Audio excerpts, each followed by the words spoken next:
Okay, this is going to be a video about ownership. So, something I want to call to your attention is that there are a few things that you use that you probably think that you own, but you actually don't. So, let me give you some examples. Your email address. So, if you have a Gmail account, for example, you have this idea that that's your email address. In a sense that it is, it's the thing connected to your bank account. It's what you use to log in to almost any service you can think of. It's literally how you sign into your phone. Without it, you wouldn't have your contacts, you wouldn't have anything. But what happens when you get this email or this notice from Google? Your Google account has been suspended. Why? Maybe you unintentionally or intentionally violated the terms of service.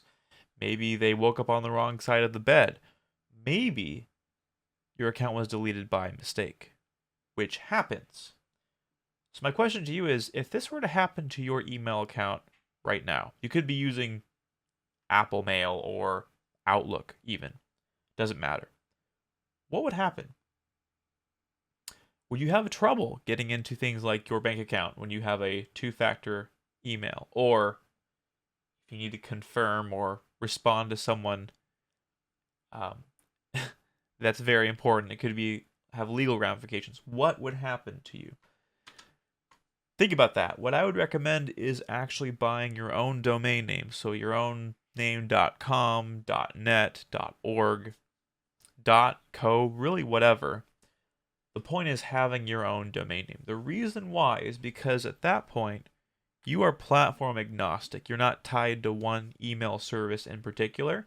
You can go wherever you'd like. So for example, you might set up a Proton Mail account and then set up your email address and your domain name with Proton Mail. But in the future, maybe Proton Mail doesn't service what you need. Maybe it removes a feature.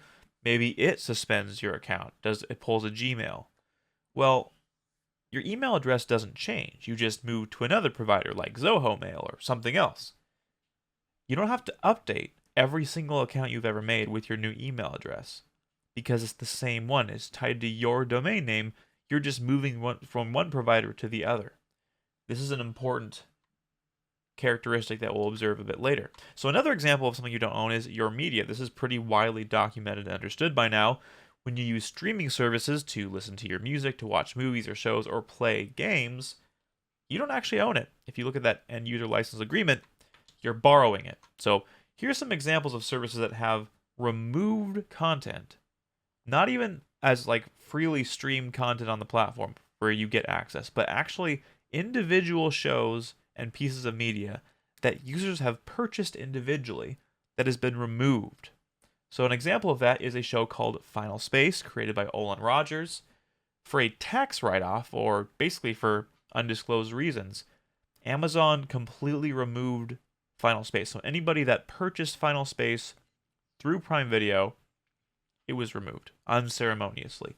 Apple iTunes removed movies like Cars or other ones because a user moved to a different country. So because the user moved to a different country, media he purchased was revoked. PlayStation Store removed Mythbusters and a ton of other Discovery shows because of licensing issues. It doesn't matter that you went in, you purchased the entire season of, the first season of Mythbusters. It was removed and you could not be accessed, even though you bought it. Same thing happened with Epic Game Store over a lawsuit with Dark and Darker. And then lastly, when services change or migrate, for example, with Google Play Music to YouTube Music, many of the purchased albums that users had bought did not transfer over to YouTube Music, so they lost it.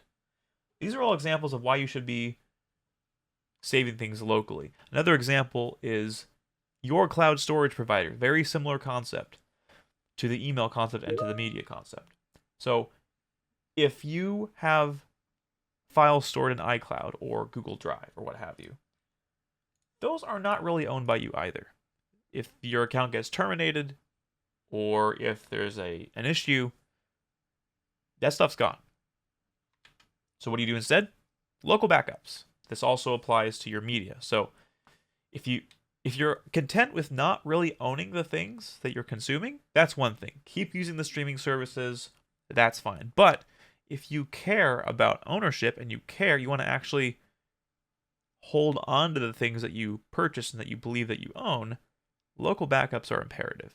You can rely on the convenience of cloud storage if you'd like to for certain things, but you should always have a local backup to a hard drive on your computer. You should have a backup of that, because if you don't, you are begging for a mishap of some kind.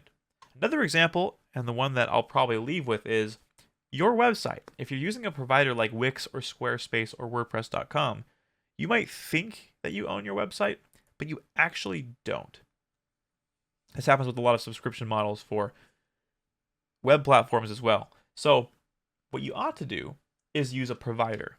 So there are web hosting providers, but if you have your files of your website with the host, you can easily just move to a different host. For example, let's say that you host your website in GitHub. Well, that's still a service and they could, take it down. But if you're syncing that with your local computer, you always have a local copy of it. And if GitHub goes down or they, close your account, you can move to a different platform like GitLab. Same thing with the email example we used earlier. If Proton Mail goes down, you can use Zoho Mail or something else. That's because you're owning and you're in control of the actual files of your website.